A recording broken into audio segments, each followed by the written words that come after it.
করে জানাই নাই তোমাকে চমকে দেওয়ার জন্য না জানি আশা করছি। আব্বা তো এই তো আব্বা এসে পড়ছে। আব্বা তোমার শরীর এত অসুস্থ অথচ আমি জানলাম না কেন? জানতে চাইলে ঠিকই জানতে পার। আমার উপর অভিমান করছো আব্বা? ও ভাই তুমি কি ভ্যান লইয়া বাড়িতে আইলি কেন? তুই কি ভ্যান চালাস? বড় ভাই, কপালে যদি ভ্যান চালানো থাকে তাহলে কি চালাম? আব্বা এত অসুস্থ, চিকিৎসা করাস নাই, তুই ভ্যান চালাইতেছস? প্রতি মাসে মাসে আমি এতগুলো করে টাকা পাঠাইছি, এই টাকা গেছে কই? কার কাছে টাকা পাঠাইছো? কারে দিছো টাকা?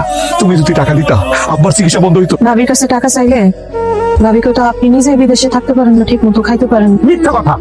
আব্বা আরে আমি তো প্রত্যেক মাসে মাসে এই সংসার জন্য টাকা পাঠাইছি। আচ্ছা দেখো, আমি তো ষড়যন্ত্রের গন্ধ পেতেছি। আমি যখনই আব্বার লোক তখন কথা বলতে চাইতাম আমার 9-6 দিয়ে বুঝাইতো। আমি তাহলে বিদেশের বাড়িতে তো কষ্ট করিয়া কার জন্য টাকা পাঠাইলাম? আর লেগে কষ্ট করছিস বিদেশের মাটিতে, যা গিয়া দেখ তারে ওর পুরুষের লাগে মিলামিশা করে। আমি খুব ভালো আছি, বিয়ে না করে ভালো আছি। তুমি আছো না? যদি শফিক চলে আসে সামনে আসবে, সামনে চলে যাবে, আসবে সুন্দর মতো গোসল করে ভাগাই দিবা। কি লজ্জা লাগতেছে।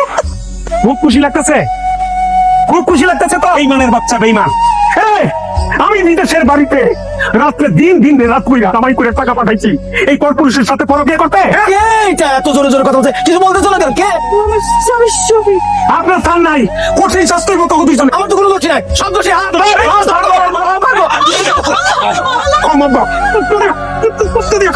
আমি অনেক নিষেধ করছিলাম রে বাজান, আমার কথা শুনে না। বলছিল আমার সব কিছু ফেরত দে। বাবাজি, আমার ভাই অনেক বড় ভুল করেছে, ঠিক আছে? এই যে কত সকল সহায় সম্পত্তি সবাই নিয়ে আইছি, ফেরত দেওয়ার লাগা আল্লাহর দোয়া লাগে আমার এই বাড়ি থেকে বার করে দিও না বাবা। এই যে আপনি আমাকে সংসারের অশান্তির মূল, তোর সংসক্তি বুঝালো। দেখেন তো, দেন এই মুহূর্তে আপনার মাইয়া রইলে আমার বাড়ি থেকে বাইরে আসে। বাইরে হন, আর আমি রাখবো না, আর আমি তালাকে মনে যাচ্ছি। আবার নানা করে বাচ্চা কাল লাগিনি, আমার চোখ খুলে গেছে, আমি অন্ধ ছিলাম রে ভাই। আমার কাছে সব পরিষ্কার, আমার উপর রাগ মশা রাখিস না ভাই। আমার ভাই কি হয়েছে তোর? কি হয়েছে? আমার সব শেষ হয়ে গেছে। কি করছ?